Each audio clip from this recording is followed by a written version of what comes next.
आकाशवाणी मध्य प्रदेश से प्रस्तुत हैं प्रादेशिक समाचार।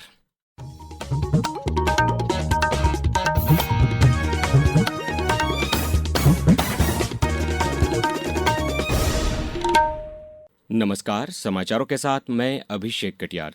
प्रधानमंत्री नरेंद्र मोदी ने आज कहा कि जो व्यक्ति विपरीत परिस्थितियों को अनुकूल बनाने का दृढ़ संकल्प, लगन और साहस रखता है वह जीवन की चुनौतियों से कभी पराजित नहीं होता। संस्कृत का एक उद्धरण साझा करते हुए श्री मोदी ने कहा कि निरंतर प्रयास ही सफलता की असली कुंजी है और धैर्य, आत्मविश्वास के साथ आगे बढ़ने वाला व्यक्ति ही अंततः अपने लक्ष्य तक पहुंचता है। भोपाल स्थित विधानसभा भवन में आज और कल संसद यूथ पार्लियामेंट के दूसरे संस्करण का आयोजन किया जा रहा है, जिसमें देश के अलग अलग राज्यों से छात्र, युवा, पेशेवर और उभरते नेता शामिल हो रहे हैं।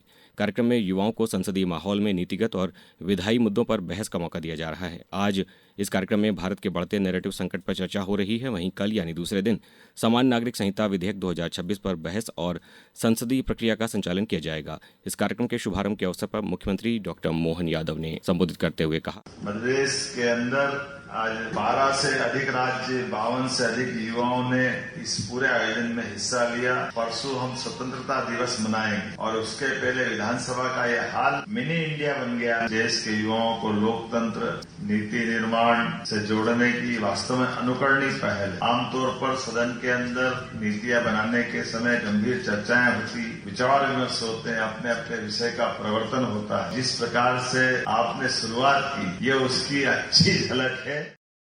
स्वतंत्रता दिवस के अवसर पर आज भोपाल के बड़े तालाब में विशाल नौका तिरंगा यात्रा निकाली गई। मुख्यमंत्री डॉक्टर मोहन यादव के मुख्य आतिथ्य में यात्रा बोट क्लब से शुरू हुई, जिसमें सैकड़ों नावें तिरंगे के साथ शामिल हुईं।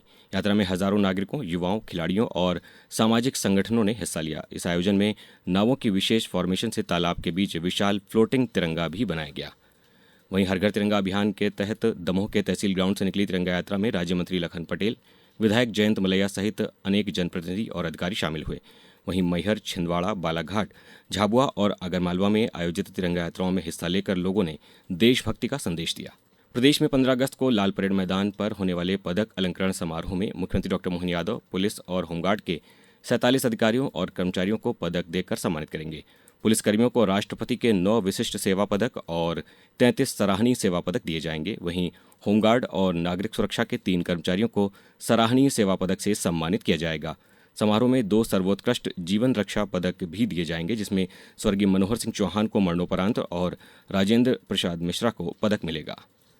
प्रदेश सरकार को कल अहमदाबाद में हुए मेगा निवेश संवाद में 8,635 करोड़ रुपए के निवेश प्रस्ताव मिले हैं। प्रदेश सरकार का कहना है कि इन प्रस्तावों से प्रदेश में करीब 6,000 से ज्यादा रोजगार के अवसर बनने की उम्मीद है। इस कार्यक्रम में गुजरात के अहमदाबाद, सूरत, राजकोट, भावनगर और वडोदरा समेत कई शहरों के 500 से ज्यादा उद्योगपति और निवेशक शामिल हुए। मुख्यमंत्री डॉक्टर मोहन यादव ने निवेशकों को मध्य प्रदेश में बिजली, पानी, जमीन और बेहतर कनेक्टिविटी जैसी सुविधाएं उपलब्ध कराने का भरोसा दिलाया।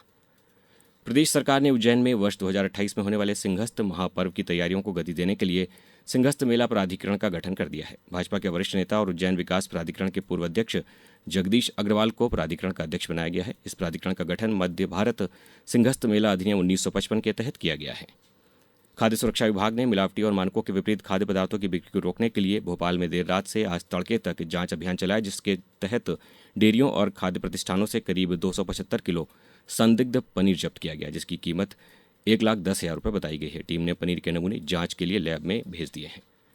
अब कुछ समाचार संक्षेप में। जबलपुर में भारतीय दूरसंचार विनियामक प्राधिकरण द्वारा उपभोक्ता संपर्क अभियान का आयोजन किया गया, जिसमें दूरसंचार और प्रसारण में शुल्क निर्धारण तथा बिलिंग व्यवस्था विषय पर विस्तृत चर्चा हुई।